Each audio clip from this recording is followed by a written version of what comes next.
Aouzbillahi minash shaitanir rajim, bismillahir rahmanir rahim. Chers frères et sœurs dans la foi, vous êtes bien connectés sur la zone de 95 FM. Radio Nour Libreville, Gabon, aujourd'hui 1er décembre 2017. Le 13 de Rabi'l Awwal de 1439. Aujourd'hui, dans le cadre de votre émission Al-Bayyina, alors l'antenne est à vous aujourd'hui.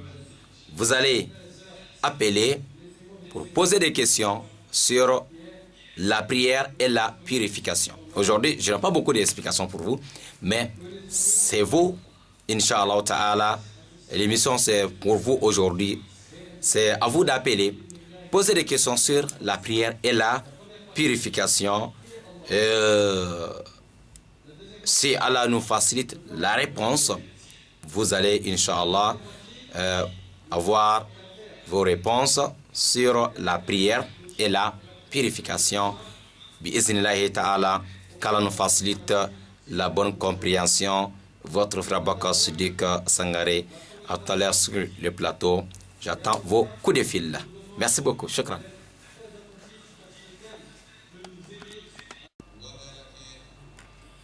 Aujourd'hui, ce vendredi, bi'iznillahi ta'ala, akhil karim, on se retrouve encore sur Radio Nour 95 FM.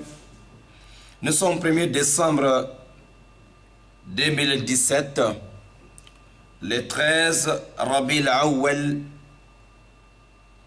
de l'an 1439 Al-Hijri.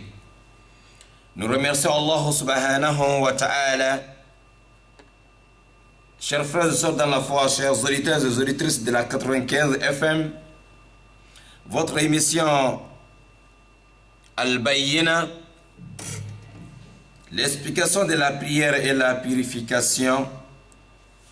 Vendredi passé, bi'iznillahi ta'ala, nous avons essayé d'amener beaucoup d'exemples de la prière de Sahaba, comment les Sahaba ils ont respecté la prière. Nous avons amené l'exemple de quelqu'un qui avait son jardin. Un jour, lorsqu'il est en train de faire sa prière dans le jardin, voilà un oiseau qui vient s'envoler entre les arbres. Et le monsieur, lorsqu'il a regardé les gestes de l'oiseau, il a été embrouillé dans sa prière. Il ne savait plus combien de rakas il a fait. Après cela, il retourne envers le prophète Mohammed alayhi salatu wassalam en pleurant. Il demande à Mohammed alayhi salatu wassalam de prendre le jardin là et comme sadaqa, il donne ça à Allah subhanahu wa ta'ala. Donc, pour chercher le pardon d'Allah subhanahu wa ta'ala, et il a donné son jardin à Allah comme sadaqa. Akhil Karim, nous faisons la même chose aussi que Omar ibn Khattab disait, radiallahu ta'ala anhu, qu'il y a des gens qui peuvent peut-être nés dans l'islam jusqu'à arriver avec les cheveux blancs, mais parfois aucune prière n'a été acceptée auprès d'Allah subhanahu wa ta'ala. On pose la question à Omar, pourquoi? Et à Omar, il dit parce que beaucoup font la prière, mais ils ne respectent pas la prière, surtout lorsqu'ils attrapent les genoux ou côté de la prosternation.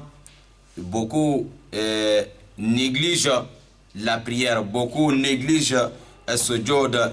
Lorsqu'ils sont là-bas, masha'Allah, et ils sont parfois trop rapides et trop pressés et annuler la prière parfois. Donc on demande à Allah de nous faciliter la bonne compréhension.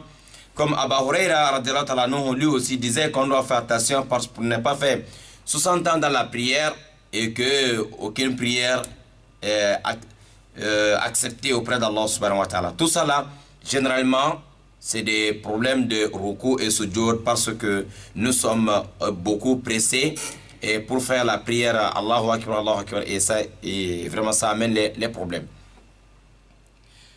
Chers frères et sœurs dans la foi, donc vous avez 88, 17, Inch'Allah. Vendredi passé, nous avons, Inch'Allah, pris tous vos temps. C'était pour expliquer tous ces exemples, Inch'Allah. J'ai essayé de rappeler, mais tous ceux qui ont écouté l'émission de vendredi passé. Voilà, donc aujourd'hui, c'est votre jour. Voilà, vous pouvez bien appeler aujourd'hui, poser vos questions. Voilà, sur le thème, bien sûr, Inch'Allah Ta'ala. Vous avez 88, 17. Voilà. Chers frères dans la foi, Rasoul sallallahu alayhi wa sallam, parmi les derniers testaments qu'elle a laissés, derniers conseils, c'est la prière.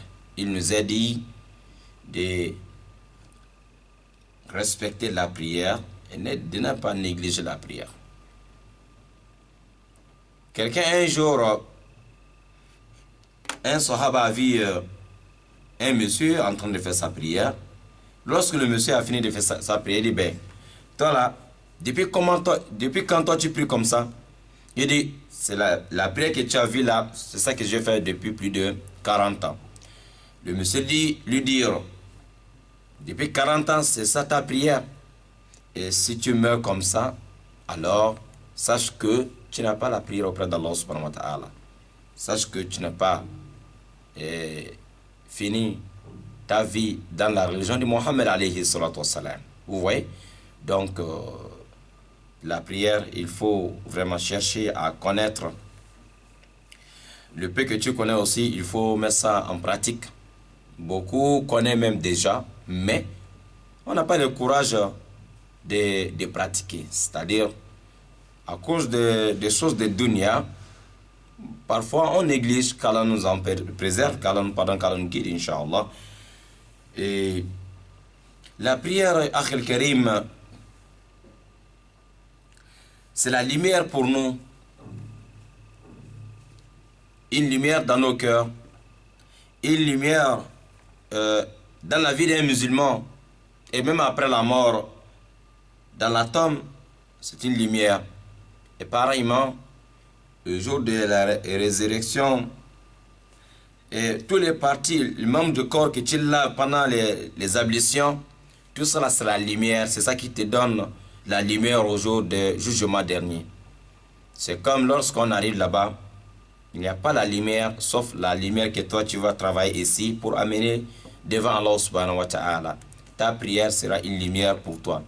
Celui-là qui négligeait la prière ou celui-là qui ne faisait pas la prière, lorsqu'il voit son ami ou son voisin, il va dire, mais on a fait 10 ans ensemble, Libreville, on était des voisins. Ben, aujourd'hui, je n'ai pas la lumière. Tu peux me donner un peu de lumière? Bon, tu vas essayer de lui aider. Là, Allah va dire, non, non, ça ne marche pas. Tu ne paies pas. Ici, Dunia, lorsque je vois mon frère qui est dans la difficulté, je peux lui aider ici. Mais devant Allah subhanahu wa ta'ala, tu ne peux pas aider quelqu'un. Tu ne peux pas. Même si tu veux aider la personne, ça ne marche pas. Donc, à chacun de nous de travailler ici, parce que là-bas, c'est nafsi et nafsi. Chacun cherche à protéger sa propre personne. Oui, c'est pour cela qu'on ne peut pas, alors, aider quelqu'un là-bas. Celui qui pense que, alors moi si je ne fais, même si je ne fais pas beaucoup, arriver là-bas, ben, mon père va m'aider ou bien mon X ou Y, peut-être ils vont m'aider. Non, ça ne marche pas. Ça, c'est les choses de cette vie présente. Mais devant Allah subhanahu wa ta'ala, c'est le travail de chacun. Voilà. On va juger chacun de nous selon ce qu'il a fait avant la mort. Alors, les jugements commencent toujours avec la prière. Toujours avec la prière. Donc, si elle est bonne, toutes tes œuvres sont bonnes, et parmi les gagnants, tu es sauvé. Lorsqu'elle est mauvaise, là, tu es perdant, qu'Allah nous en préserve. Vous avez 88, 17, chers frères dans la foi, Inch'Allah, pour participer à votre émission, Inch'Allah, qu'Allah les très hauts nous guide dans le droit chemin, qu'Allah nous pardonne tous, bi'iznillahi et ta'ala. Voilà, donc si 88 17 ne passe pas, donc appelez sur 07 24 86 86, Inch'Allah Ta'ala. 07 24 86 et 86. Qu'Allah les travaux nous guide dans le droit chemin. Chers frères dans la foi, vous savez, Allah subhanahu wa ta'ala, il a invité d'abord le prophète Mohammed alayhi salatu wassalam au cours de son voyage céleste et nocturne pour lui donner la prière, lui et sa communauté. Le Mohammed alayhi salatu wassalam, pour nous montrer la valeur ou l'importance ou la place de la prière dans le cœur de l'islam, les autres actes d'adoration, Mohammed a reçu tout ça là, le moment où il était sur la terre, mais quant à la prière, Allah a invité d'abord Mohammed alayhi salatu wassalam et pour lui donner la prière. D'accord? Nous avons un auditeur, apparemment la personne est partie, vous pouvez rappeler, bi'iznillahi ta'ala. Vous avez 88 17 pour participer ou appeler sur 07 24 86 86, apparemment 88 17 de con, je ne sais pas. Voilà. C'est tout ça qui montre l'importance de la prière. L'importance de la prière, et parce que on fait la prière 5 fois par jour. 5 fois par jour, bi'iznillahi ta'ala. Nous avons un auditeur, Inch'Allah ta'ala, sur 07 24 86 86. Assalamu alaikum wa rahmatullahi wa barakatuh. Wa alaikum salam wa rahmatullahi wa barakatuh. Madame Mounira depuis Ovendo, on vous écoute. Je voudrais savoir pour la prière, les prières surrogatoires. Oui. Il y a combien qu'on peut faire du matin jusqu'à coucher du soleil? Il y a combien qu'on fait et puis comment? Prière surrogatoire, il n'y a pas de limite, hein? Ça dépend de ta force, hein? Et le courage. Il n'y a pas de, il y a pas, c'est pas, il n'y a pas de limite en émo. Voilà, on peut faire 1000 rakas, de lever du soleil jusqu'à, en 24 heures, on peut faire 1000, ou bien on peut faire 100, ça dépend. Mais le prophète alayhi salatu wassalam a parlé de rawatib. Rawatib, ce sont des nawafil qu'on fait 10 rakas avant la prière de Fajr, ok? Madame Mounira? Oui, je suis là, je vous écoute. D'accord. Le prophète nous dit sallallahu alayhi wa sallam que 12 rakas, lorsque tu arrives à faire 12 rakas, tu as un château dans ton paradis. Les 12 rakas, comment on fait ça? Avant la prière de Fajr, les rakas al-Fajr qu'on fait, ça nous fait 2, ok? Oui. Très bien. Avant la prière de Zohor, la prière de 13 heures, on fait 4, ça nous fait 6, ok? Oui. Après la prière de 13 heures toujours, Zohor, on fait 2. Oui. Donc maintenant, ça nous fait 8. Et après la prière de Maghrib de 18 heures, on fait 2. Oui. Voilà, ça nous fait 10, n'est-ce pas? Oui. Et après la prière de Isha, c'est-à-dire de 19h40, après Salam, on fait aussi 2 là-bas, ça nous fait 12. Voilà, les 12 là, on appelle ça rawatib. Ce sont des nawafil vraiment qui sont beaucoup importants parce que Rasoul a dit chaque jour que tu fais ça, tu as un château dans ton paradis. Ce qui veut dire, si tu fais ça tous les jours, donc tu as 360 châteaux là dans ton paradis. Amin ya Rabbal Alamin.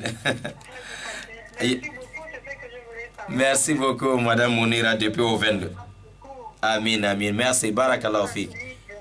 Amin. Shukran. Wa alaykum salam wa rahmatullahi wa barakatuhu.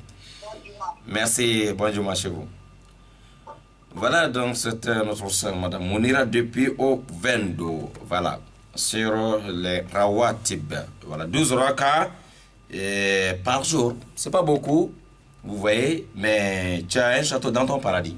Donc, c'est pas à négliger quand on donne, Inch'Allah, le courage de faire. Voilà, tous ces cadeaux-là que Rasoul nous donne, c'est pour nous faciliter à avoir Le paradis, masha'Allah. Nous avons un auditeur, bi'iznillahi ta'ala.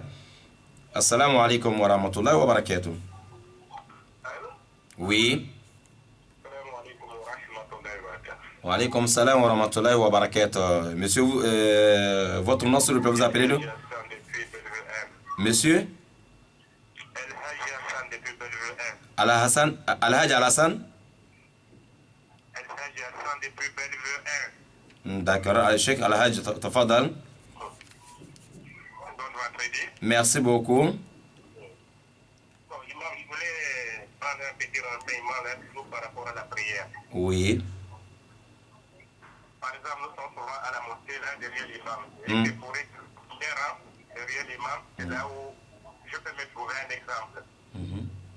Ensuite, l'imam peut-être en état de dégradation, donc il faut quitter et prier. D'accord. Et oui, et c'est toi qu'on prend, n'est-ce pas, c'est quoi que l'imam choisit. Bon, à ce moment-là, l'imam était peut-être, n'est-ce pas, dans une position de debout. Il a dit la fatiha et il a terminé. Oui. Il n'a pas encore dit la Coran. D'accord. Et maintenant, peut-être qu'il est indisposé, tu te prends. Tu te prends. Faut-il recommencer encore la fatiha ou bien tu dois prendre là où il s'est arrêté avec la fatiha. Ah, très bonne question. Tu commences là où l'imam s'est arrêté. Donc, il a fini Al-Fatiha. Donc, il veut commencer une autre sourate. Par exemple, ses ablutions sont annulées. Donc, il faut que lui, il démissionne, prend quelqu'un d'autre pour continuer. Donc, la personne, lorsqu'il se met à la place de l'imam, donc il va continuer avec une autre sourate. Mais ce n'est plus Al-Fatiha, il faut répéter. Alhamdulillah. Bon. Et secondo, la deuxième position, Oui. deuxième question. Oui. S'il est en position de faire de recours, Oui. qu'est-ce qu'il faut faire à ce moment-là? Là, si l'imam, il était en position de Oui, si l'imam est en position de recours, Oui. en position de sujoud, et un cas comme ça arrive. Voilà.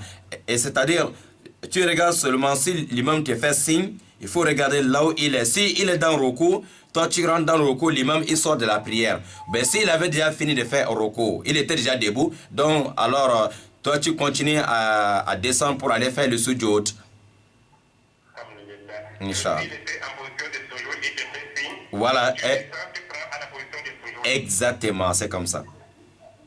Inch'Allah. Inch'Allah. Amen, amen. Merci beaucoup à vous. Merci beaucoup, Al-Hajj. Shukran. Barakallahu fikum. Alaykum salam wa rahmatullahi wa barakatuh.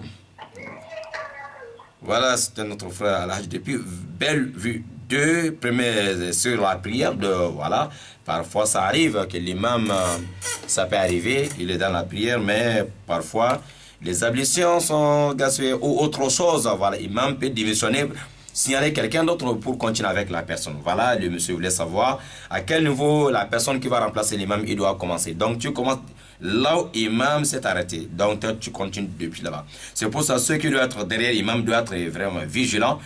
Voilà, pour ne pas que l'imam te fasse signe et puis tu mélanges les restes de la prière. Calme facile. Voilà une auditrice. Assalamu alaikum wa rahmatullahi wa barakatuh. Salam alaikum wa rahmatullahi wa barakatuh. Wa alaikum salam wa rahmatullahi wa barakatuh.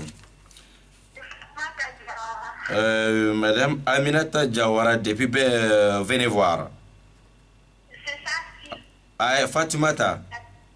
Oui. Ah, Fatimata Jawara, au lieu de c'est pas. Ok, la fille de Aminata Jawara, d'accord. Voilà. Merci.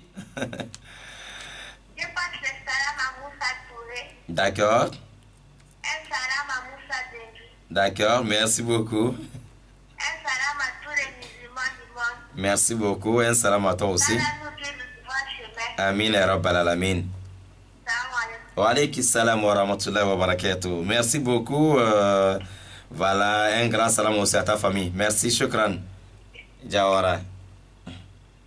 Voilà, donc, chers frères et sœurs dans la foi, vous avez 07 24 86 86. Voilà, c'est 88. Voilà, vous avez 07 24 86 86. Voilà, pour participer à votre émission. Nous sommes vendredi 1er décembre 2017. La prière Akhil Karim. Nous avons d'abord un auditeur. Assalamu alaikum wa rahmatullahi wa barakatuh. Naam, on vous écoute. Mustafa Kone. Monsieur Mustafa Kone, le taximan, ça fait longtemps. Tafadal. Alhamdulillah.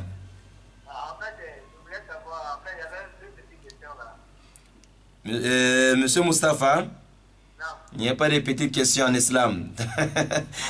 Ah oui, ça peut être un mot que vous allez prononcer comme ça, mais peut-être moi je n'ai pas la réponse, ça peut être plus grand que moi. Ah oui. On vous écoute, vous avez des questions?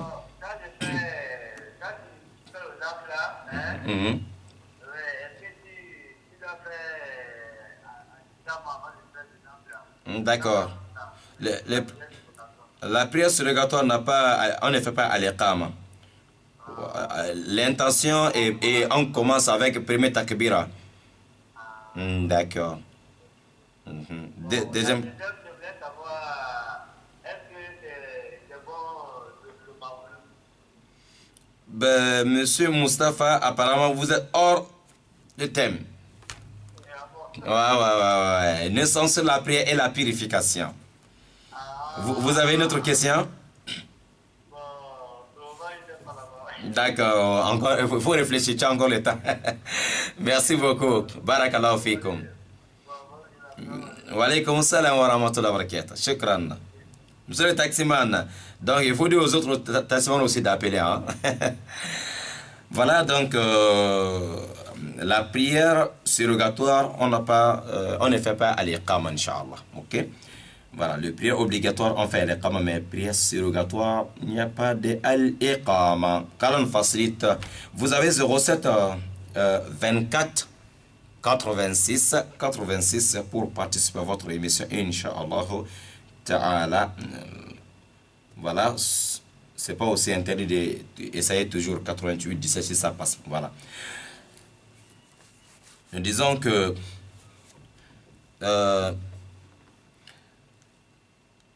la prière, c'est pas seulement côté spirituel, mais il y a aussi côté de la santé physique. C'est très très important pour celui qui respecte la prière, qui fait bien la prière selon l'enseignement de Mohammed alayhi salatu wassalam. Il y a beaucoup de choses. Nous allons écouter d'abord l'auditeur. Assalamu alaikum.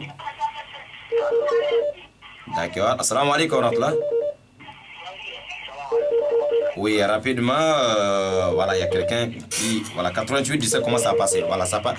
Voilà, on vous écoute d'abord. Alors, chef, je voulais me renseigner sur ça. Vous m'expliquez, s'il y a une augmentation sur la prière, comment est-ce que doit réagir? Quand il y a une diminution dans la prière, comment est-ce qu'on doit réagir? Oui, lorsqu'on ajoute sur la prière par erreur, on fait des prosternations après salut final. Si on a diminué l'un des 8 obligations, donc 2 unités de prière, il y en a 2 sujoud. Il y a trop de bruit à côté de vous, monsieur. Mais nous, on n'arrive pas à vous écouter bien parce qu'il y a trop de bruit. Il y a trop de bruit à côté de toi, monsieur.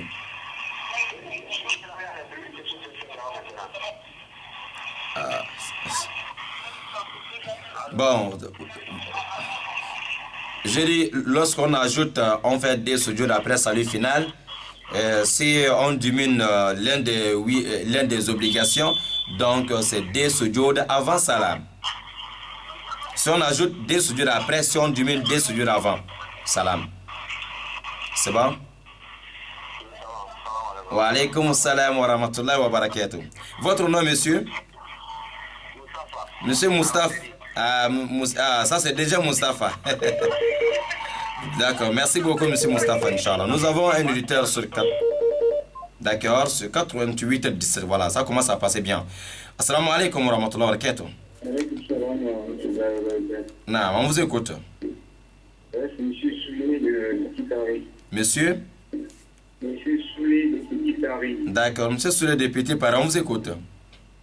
Oui, je souhaite savoir, moi, pour le musulman, et en particulier de l'oraison.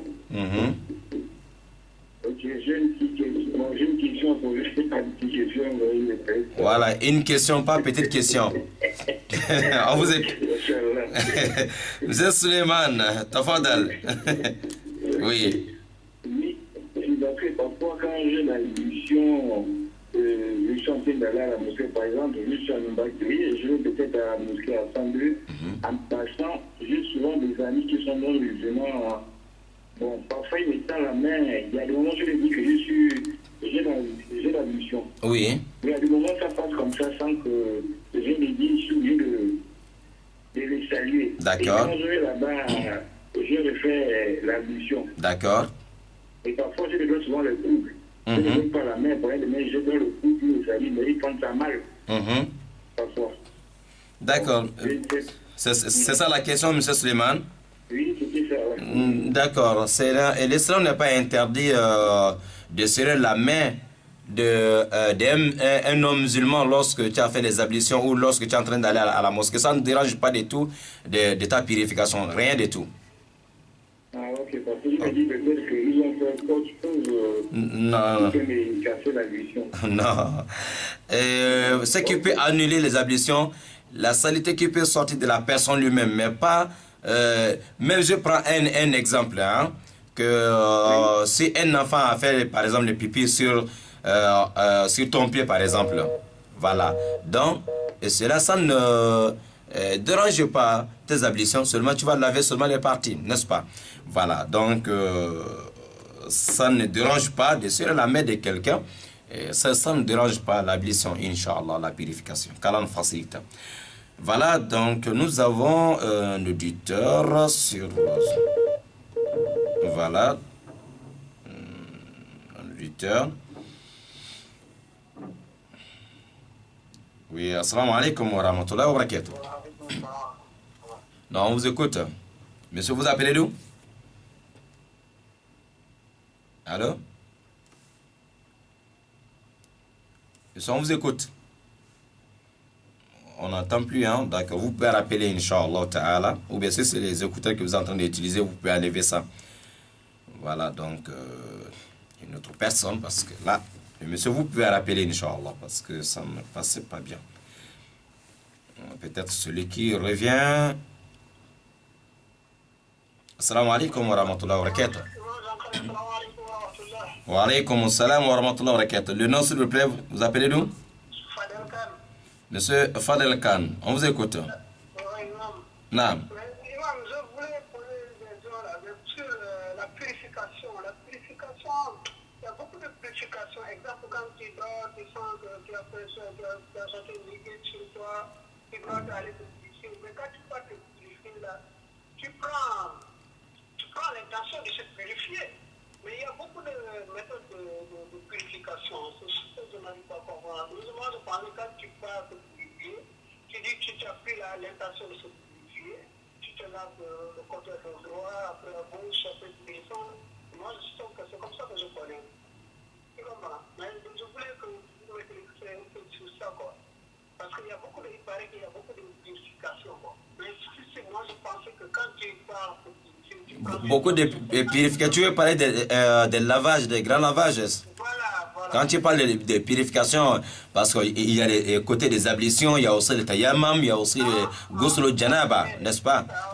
Ouais, c'est ça qui fait qu'il y a beaucoup de façons de purifier, parce qu'il y a les ablutions et tayammum, voilà. Mais si tu veux parler de lavage de janaba, voilà. D'accord. D'accord, qu'Allah nous facilite. D'accord. Barakallahu fik, monsieur Fadel Khan. Amin, amin, amin. Amin, amin. Amin, shukran. Wa alaykum salam. Le lavage de janaba, ghusl janaba, et comment faire le grand-père. Donc, c'est de prendre l'intention et commencer par partie honteux, c'est-à-dire entre... tu laves d'abord bas de ceinture jusqu'au niveau des genoux. Lorsqu'on finit de laver ça, masha'Allah, après d'avoir commencé avec les deux mains, bien sûr, on lave d'abord cette partie bas de ceinture jusqu'au niveau des genoux. Lorsqu'on finit ça, on lave encore bien les deux mains et puis on fait les ablutions. Voilà. On fait les ablutions correctement, comme on fait les ablutions dehors. Si tu veux, tu peux laisser d'abord les deux pieds. Voilà. Et maintenant, quand tu finis de faire les ablutions, tu prends l'eau, verser sur la tête 2 ou 3 fois, laver bien la tête. Si c'est la douche, tu mets la tête, Inch'Allah, sur la douche et tu laves bien 3 fois. Et tu laves tous les membres du corps, Masha'Allah, jusqu'au niveau des genoux, les pieds, les orteils, lavez bien. Et ce qui est là, après avoir fait les ablutions, et en se lavant aussi, il faut faire très attention pour ne pas que la paume de la main ne touche pas le sexe, parce que cela va annuler les ablutions, mais ça n'annule pas le lavage que tu es en train de faire. Oh, d'accord, Inch'Allah, c'est comme ça. C'est ça, le grand lavage en même temps avec les ablutions à la fois. Car là, les travaux nous facilitent la bonne compréhension. Voilà, voilà, la personne peut revenir, celui qui a appelé ce 88 17. Voilà, on prend d'abord un lutteur ici. Assalamu alaikum wa rahmatullahi wa barakatuh. Non, on vous écoute, monsieur, le nom, s'il vous plaît. Vous appelez d'où? Monsieur? Monsieur Diallo, vous appelez d'où? Nombakele, on vous écoute.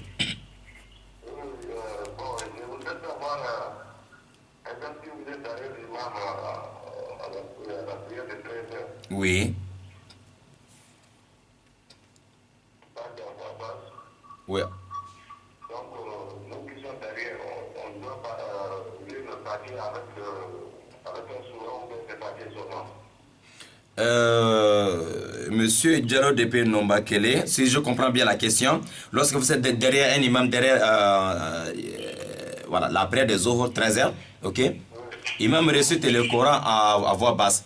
Vous voulez savoir si les fidèles peuvent faire Al-Fatiha et ajouter notre sourate, c'est ça? C'est ça? D'accord. C'est compris, bismillah. Donc, c'est bien compris. À ce moment, les fidèles, c'est seulement Al-Fatiha qui est recommandé pour les fidèles, Inch'Allah. Al-Fatiha, c'est ça qui est recommandé pour quelqu'un qui prie derrière un imam. Ce qu'il faut réciter, c'est seulement Al-Fatiha. Selon l'hadith de Ubadata bin Samit. Ubadata bin Samit, radallahu ta'ala anhu, il nous a dit que le prophète Mohammed, alayhi salatu wassalam, un jour, ils étaient avec le prophète dans la prière de Fajr. Et après salam, le prophète a dit, mais j'entends beaucoup de bruit, il y a beaucoup de gens qui sont en train de réciter le Coran derrière moi. C'est comme ça? Les gens disent, oui, on a récité le Coran derrière toi. Rasoul alayhi salatu wassalam ne faisait pas ça derrière l'imam, sauf Al-Fatiha. Ne lisait pas derrière l'imam, sauf Al-Fatiha. Donc, un fidèle qui est derrière l'imam en train de réciter à haute voix ou à voix basse, les fidèles sont obligés de réciter Surat Al-Fatiha selon cet hadith authentique qui est dans le Bukhari, rapporté, voilà, des hadiths de Ubadata bin Samit. Donc, la prière qu'on n'entend pas la voix de l'imam, Al-Fatiha, Inch'Allah ta'ala. Bon, ça peut arriver aussi que par oubli, on peut ajouter des surahs. Non, ça ne dérange pas aussi, car on facilite, Inch'Allah. Mais ce que là, il faut faire un effort quand même de terminer Al-Fatiha. Nous avons un auditeur. Assalamu alaikum wa rahmatullahi wa barakatuhu. Cher auditeur, on vous écoute. Wa alaikum salam wa rahmatullah. Monsieur Al-Hassan depuis Minoubé, on vous écoute. Pose ta question, monsieur Al-Hassan depuis Minoubé. Par exemple, dans la prière, d'autres personnes dans la prière, première rakata là, il s'assoit avant de se lever. À d'autres là, il se lève en même temps. Je vais voir la différence. Je n'ai pas bien compris. Dans la prière, quand on fait la première rakata, avant de se lever, il y a quelqu'un qui les autres ils s'assoient un peu légèrement avant de se lever. D'autres là, qui se lèvent en même temps. Ok. Non, ce n'est pas interdit. Celui qui fait ça, il n'a pas mal fait. Celui qui n'a pas fait aussi, il n'a pas de péché. Ouais, c'est permis, Inch'Allah.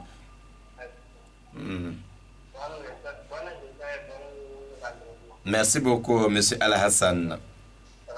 Wa alaykum assalam wa rahmatullahi wa barakatuh. Ok, un auditeur sur 88 17. Assalamu alaikum wa rahmatullahi wa barakatuh. Alaykoum salam wa rahmatullahi. Non, on vous écoute, monsieur. Vous appelez d'où les noms, s'il vous plaît? Oui, c'est M. Mahmoud Marché Mamboët. Monsieur Mahmoud, depuis Marché Mamboët, on vous écoute. Ah, Imam, ça va là-bas? Alhamdulillah.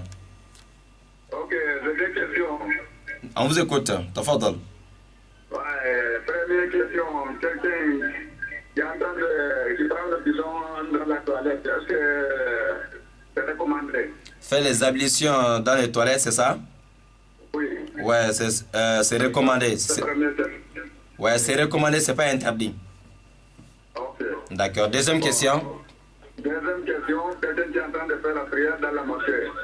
Oui. Quelqu'un vient te traverser. C'est quoi? Son récompense, c'est quoi? Quelqu'un qui vient passer devant toi.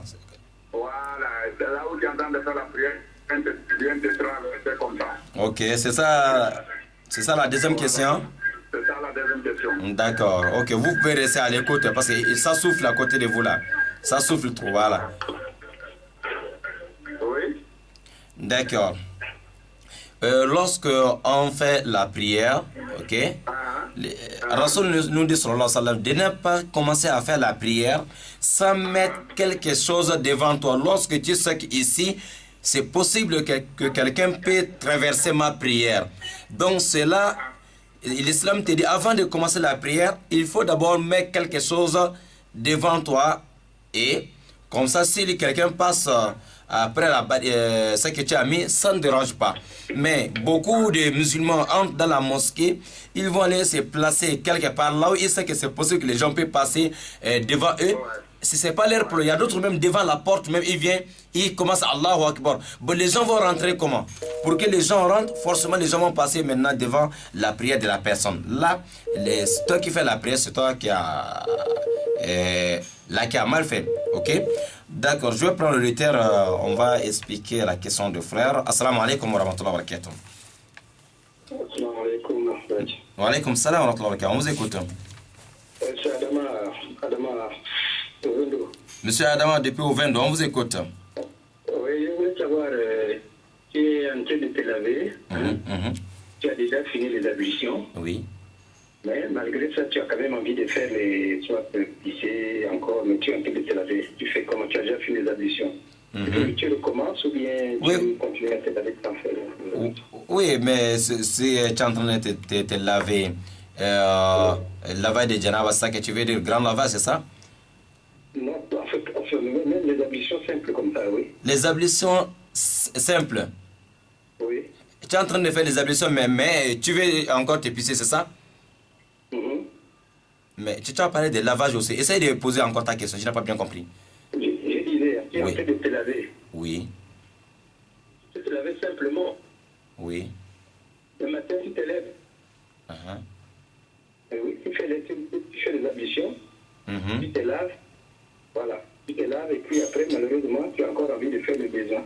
Mon frère, je ne comprends pas. Comment on va faire les ablutions et après on va aller se laver si ce n'est pas le lavage de janaba? Mais c'est ce que j'ai dit, c'est la lavage de janaba, j'ai dit. Mais j'ai dit ça, je vous ai dit que c'est pas ça. On s'est mal compris alors. Voilà, d'accord. Lorsque tu as déjà fait les ablutions, ok, parce que dans le grand lavage qu'on a expliqué par exemple, quand tu finis de faire les ablutions, tu es en train de laver maintenant les restes des membres du corps, ok, mais c'est là que tu vois que non, que tu as envie de... Alors, quand tu te soulages à ce moment, alors tu refais les ablutions, Inch'Allah. Tu refais, hein? Ouais, tu refais les ablutions, ouais. Les ablutions sont annulées parce que tu as fini de faire les ablutions déjà et quand tu te soulages, alors tu refais les ablutions, Inch'Allah. Qu'Allah nous facilite.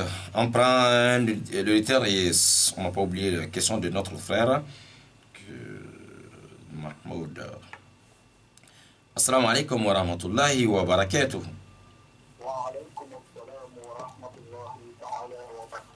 Voilà, merci beaucoup monsieur. Vous appelez d'où et le nom s'il vous plaît? Depuis au 22, on vous écoute. Et le nom? Monsieur? Ça crache là. Le nom? Monsieur Compaoré. Oh, d'accord, on vous écoute.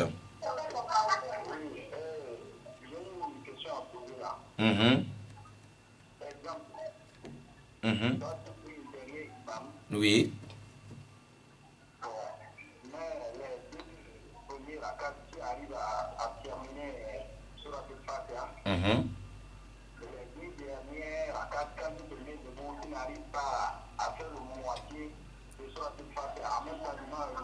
D'accord.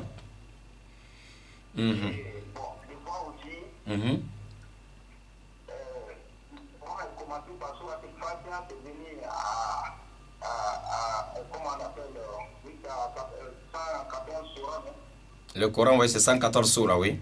Oui, on doit commencer par là-bas, même en priant, en haut, en descendant. Oui, oui, oui, c'est ça qui est bon. Bon, l'imam, tu vois, il commence en bas, il remonte en haut. Bon, cela, ça ne gaspille pas la prière, mais il n'a pas respecté les règles du Coran. Ok, voilà. Bon, maintenant, tu as essayé d'expliquer. Le lendemain, c'est toujours pareil.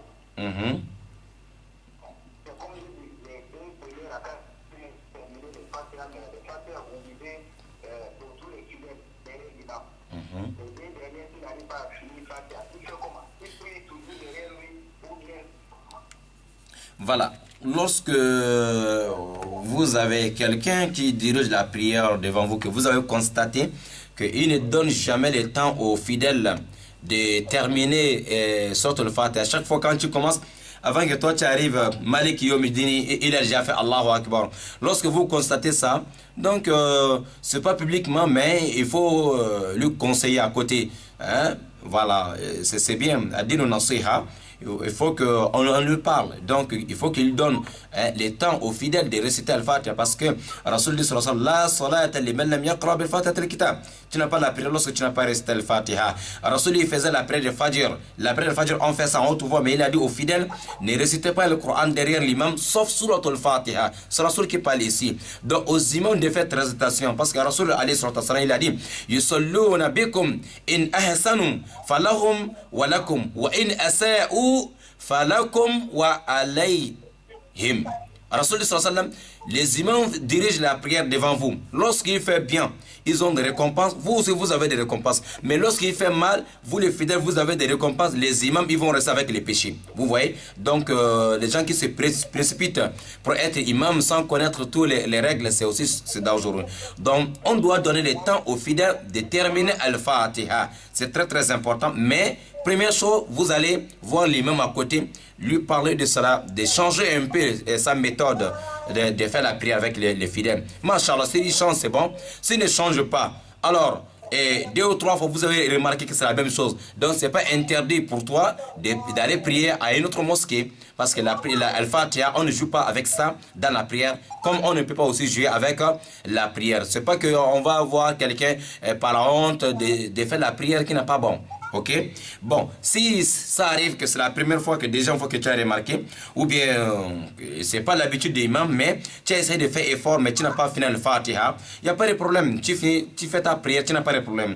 Parce que là, yukallifullahu nafsan illa wus'aha. Tu as fait ton effort, tu n'as pas fini le Fatiha. Tu arrives par exemple, Ihdina surat al-mustaqim, tu vois l'imam il est parti au ruku, et il faut partir derrière le. Tu as déjà commencé, mais c'est pas l'imam qui t'a donné, l'imam n'a pas donné le temps aux fidèles de terminer. À ce moment, les fidèles n'ont pas les péchés parce qu'ils n'ont pas récité Al-Fatiha. S'il y a un problème, c'est l'imam qui va soulever les fardeaux. Qu'Allah nous pardonne, Inch'Allah.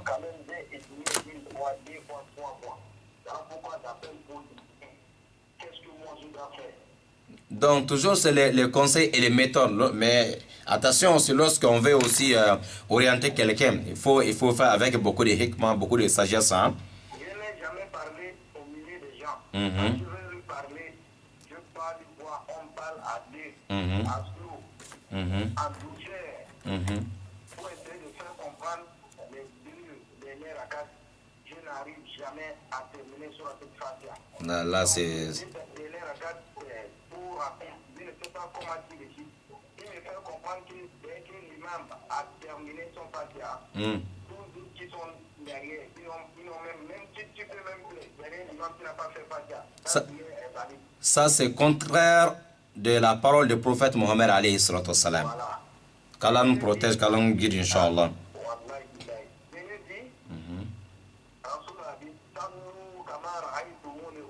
Non. Oui. Mais le prophète a bien dit tous ceux qui sont derrière. Oui, exactement. À réciter les Fatiha les dernières rakats. Maintenant, voilà pourquoi je pose la question pour comprendre à ma position. Oui, oui. Non, on ne joue pas avec la prière, on ne joue pas avec Al-Fatiha. Si quelqu'un ne connaît pas. Le premier jugement, ce qu'on va nous demander, c'est la prière. Oui, oui. Si ça n'est pas bon, qu'est-ce que tu vas obtenir? Voilà pourquoi ça m'inquiète vraiment. Je vais même couper et vous allez bien parler tout ça, vous allez comprendre. Parce que là, je coupe la radio, comme je communique, si je mets le volume, ça va faire des interférences sur vous, ça va vous déranger. Voilà, donc je vais couper, vous allez essayer de parler sur ça, je vais bien mixer tout ça. Wa alaykoum assalam wa rahmatullahi wa barakatuh.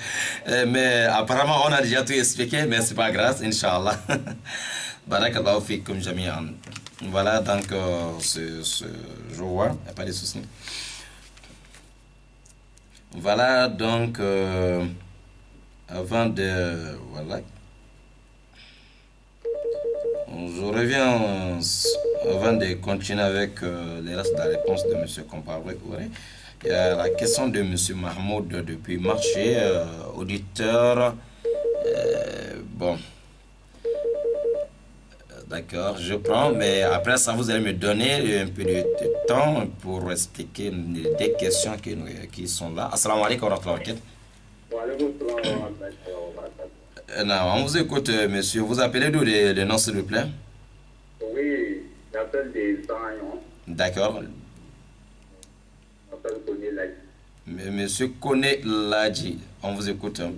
D'accord. Oui, Dieu donne la santé à tout le monde. Amin, amin. Tous les musulmans. Amin. Et Dieu amène la paix dans le monde entier. Amin. Voilà. Je voulais savoir, est-ce qu'on peut avoir trois attachés dans la même prière?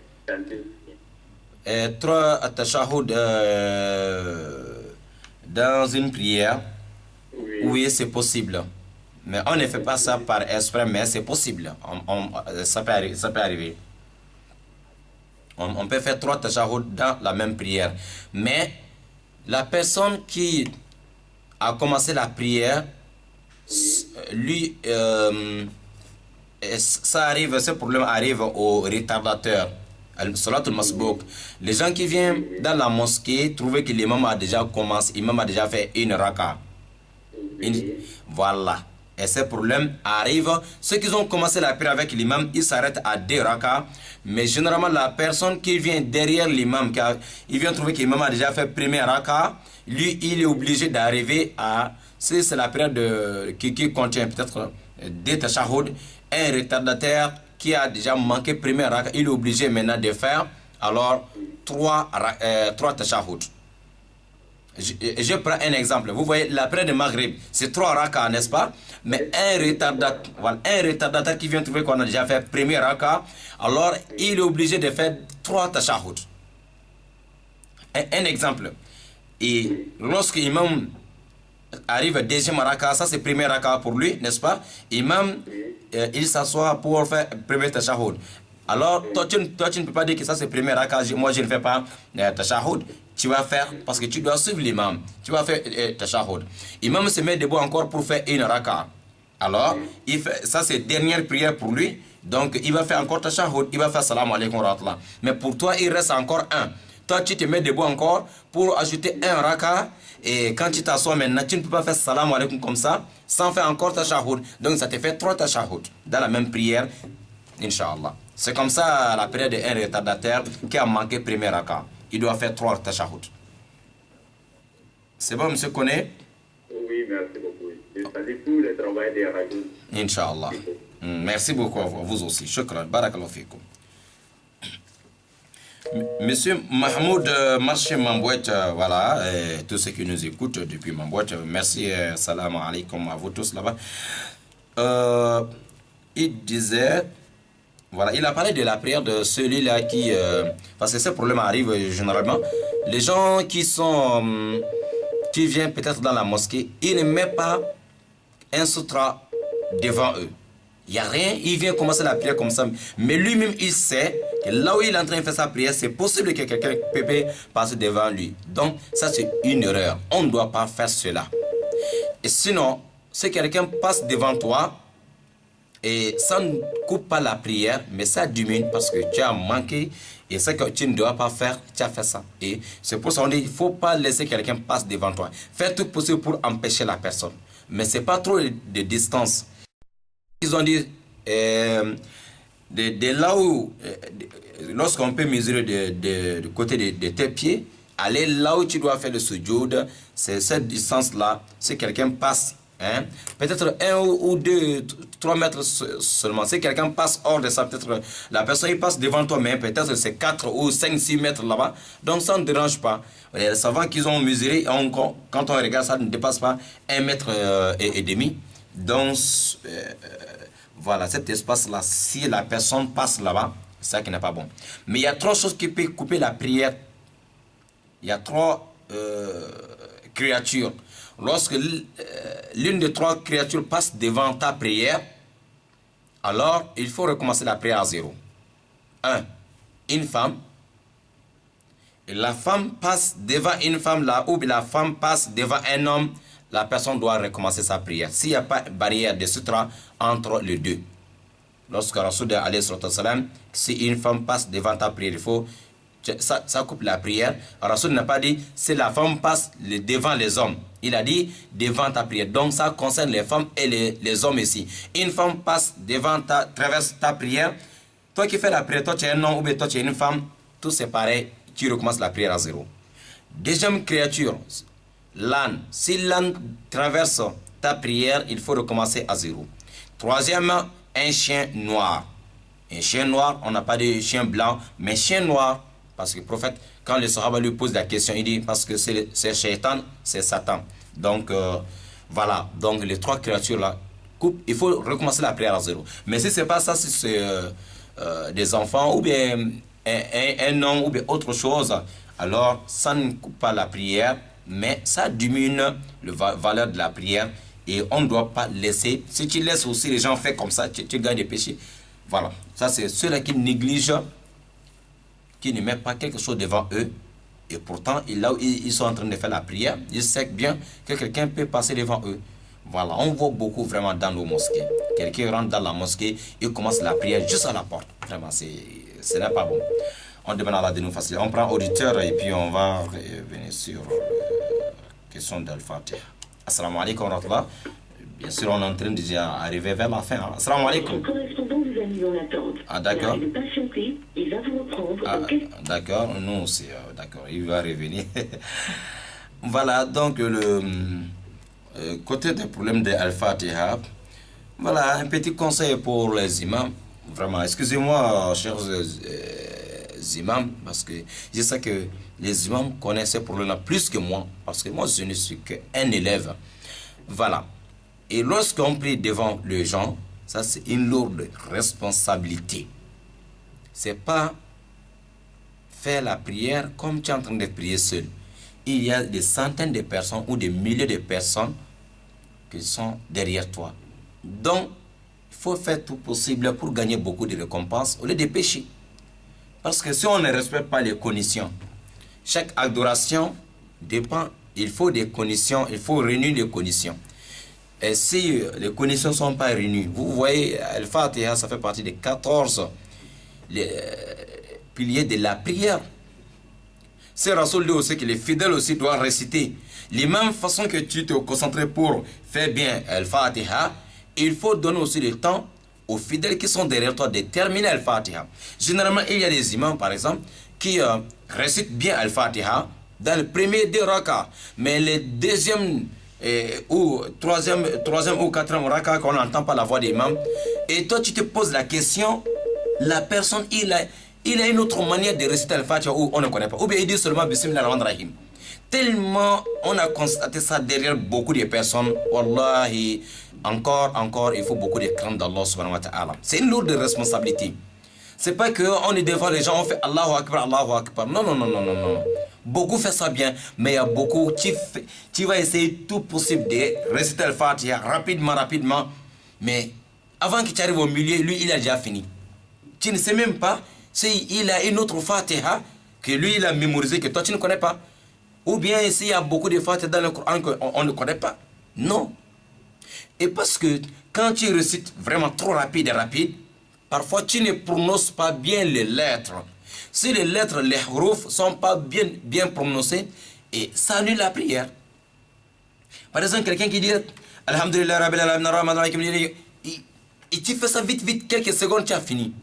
Tu n'as pas bien prononcé les lettres. Oui, c'est pas interdit. On peut réciter un peu rapidement, mais en respectant tous les lettres, tous les harfs doivent bien prononcer. Si c'est le cas, et tu es rapide, mais tous les lettres sont bien prononcées, Masha'Allah, Alhamdulillah. Mais dans ce cas, si tu vois que oui, moi je récite bien, je suis rapide, mais je récite bien, toi-même tu sais ça. Mais attention, s'il y a les fidèles derrière toi, il faut savoir que tous les fidèles ne sont pas rapides. Il faut penser aussi aux fidèles. C'est très important car là, les travaux nous facilitent la bonne compréhension. Nous avons un auditeur, peut-être, voilà, assalamu alaikum. Oui, assalamu alaikum. Voilà, monsieur, vous pouvez diminuer le volume de la radio, s'il vous plaît. Et puis, votre nom et les quartiers, s'il vous plaît. Monsieur Diakité, Belvidé, on vous écoute, monsieur Diakité. Oui. Bon, ma question, c'était souvent quand on fait la prière au niveau des tassaouds. Oui. Donc, avant de finir, ça trouve que l'imam est déjà à partir pour le troisième raka. Et dès qu'on se lève, donc, normalement, on doit réciter Fatiha. Oui. Mais avant d'arriver au milieu du Fatiha, l'imam est parti dans le ruku. Oui. Donc, avant que toi tu te termines, si tu ne pars pas avant de finir, là, tu vas trouver qu'il se met debout encore. Or, quand il se met debout déjà, toi, tu as déjà raté le troisième raka. Allô? Allô? Oui. Non, je n'ai pas bien compris, monsieur Diakité, pardon. Je disais, oui. Quand on fait le deuxième araka pour le moment de tassaoud, oui. Donc, on n'a pas fini de faire le tassaoud, l'imam est déjà parti pour le troisième araka. Oui. Bon, forcément, on doit terminer le tassaoud pour aller au troisième araka. Mais quand on termine pour venir au troisième araka, de réciter Fatiha, au milieu du Fatiha maintenant, on trouve que l'imam est déjà parti au ruku. D'accord. Donc maintenant, si toi tu dis que tu vas continuer ton Fatiha, maintenant ça se trouve que l'imam est venu, il se met debout. Donc s'il se met debout, déjà toi tu as raté le troisième raka. D'accord. Ouais. Bon, maintenant, on peut aller au ruku avec l'imam sans terminer Fatiha ou on fait comment? Monsieur Diakité, oui. Merci beaucoup. La question, c'est à peu près la même chose que je suis en train d'expliquer, problème de Fatiha avec les imams qui... J'ai compris un auditeur là qui... Voilà. Qui dit, donc c'est le même problème que... Voilà, c'est le même problème. Les imams qui sont trop rapides. J'ai remarqué aussi. Voilà, d'accord. Et donc, le côté que vous avez ajouté, on va expliquer ça un peu, Inch'Allah, côté des tashahhud, ok? Voilà, à peu près le même problème. Ceux qui sont trop, c'est-à-dire c'est la même chose. À ceux-là qui dirigent la prière devant les fidèles, de vraiment penser à ce problème arrive au niveau de sujoud et yani tashahhud et yani et al-Fatiha. Voilà. Mais on va se précipiter pour terminer la prière. Et après, on va aller où? La prière, peut-être... Si c'est trop quelques minutes, on n'arrive même pas à 10 minutes. Hein? On va faire ça vite. Embrouiller les fidèles, embrouiller même toi-même. Wallahi, on ne doit pas jouer avec la prière. Non. Donnez le temps aux fidèles que la personne lui-même, il finit de faire sa prière. Lui-même, il est content qu'on a bien prié. Mais un fidèle sort de la mosquée, son cœur est, est-ce que c'est bon ce qu'on a fait, est-ce que c'est pas bon? Non, ce n'est pas normal. Ce n'est pas normal du tout. Il faut qu'on se dise la vérité. Non, pas du tout pour critiquer les imams, mais c'est pour critiquer un fait. Qu'il y a quelque chose qui se passe, ce n'est pas normal. Ceux-là qui sont trop rapides dans la prière, et au lieu de récompense, et tu fais en sorte que les fidèles vont commencer à te critiquer même. C'est toi-même qui fais en sorte que les fidèles vont commencer à abandonner ta mosquée un peu. Voilà, ce n'est pas bon. Bon, ce qui concerne, on en parlait déjà à côté de Al-Fatiha. Si c'est côté de At-Tashahhud. Premier Tashahhud, c'est pas Farida, c'est pas l'un des piliers de la prière. C'est parmi les obligations de la prière. Lorsqu'on arrive à Ashhadu an la ilaha illallah, Ashhadu anna Muhammad Rasulullah, on peut s'arrêter là. On s'arrête là et puis on se lève pour deuxième, pour continuer la prière. Vers la fin, dernier tashahhud, on peut ajouter le salat à la nabi et les autres, Inch'Allah.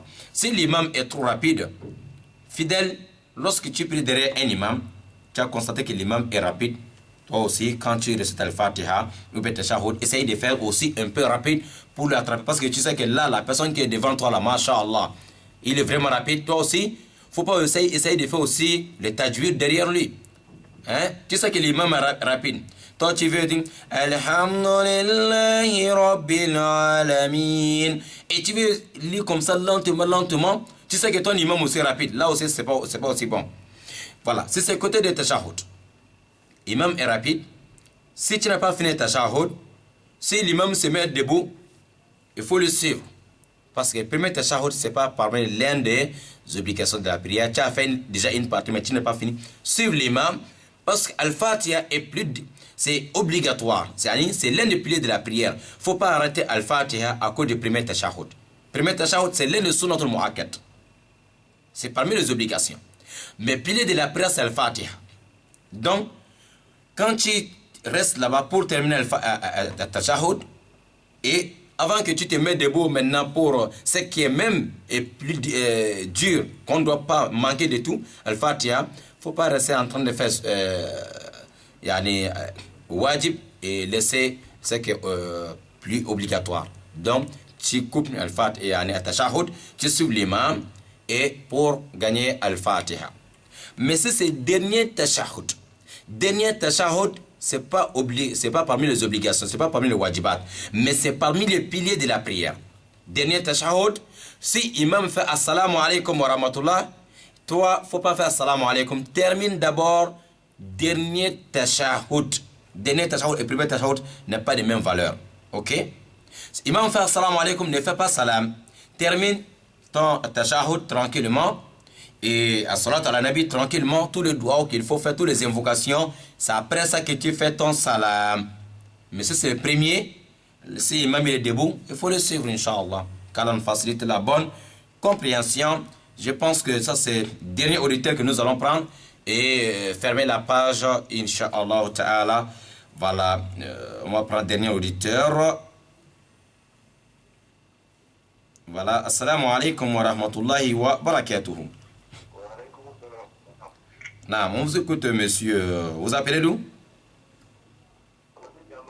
Monsieur Diallo, vous appelez d'où? Anouba Kele, on vous écoute. Oui.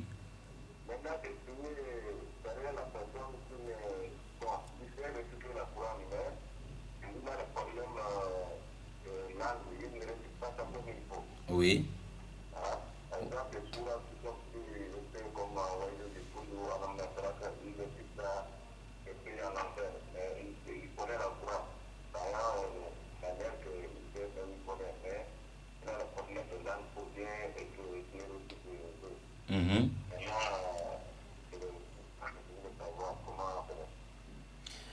La prière, les problèmes même, c'est surtout le Fatiha. Ok?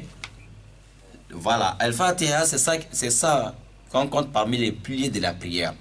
Si Al-Fatiha n'a pas de problème, si les erreurs, si Al-Fatiha n'a pas de problème, Masha'Allah, même si la personne fait erreur dans une autre surah, hein, donc ça ne dérange pas la prière, sauf s'il a mené un autre mot dans le Coran qui ne fait pas partie du Coran. Là, il va faire des sujoud après salam. Si Al-Fatiha, c'est bon, masha'Allah, que ce que la personne prononce dans Al-Fatiha, même s'il a la langue, parce que Dieu nous a créé, masha'Allah, voilà, chacun a sa façon de prononcer parfois des lettres.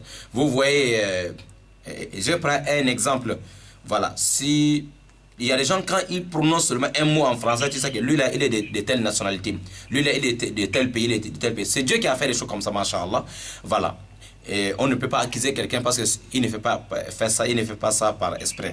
Mais lorsque ce qu'il récite, si ça ne change pas les significations des mots, il n'y a pas de problème. Il y a la langue, il a les accents, mais si ça ne dérange pas les significations, mais celui qui peut juger ça, c'est quelqu'un qui connaît les tafsirs du Coran, c'est quelqu'un qui connaît alors la tradition de ces surahs.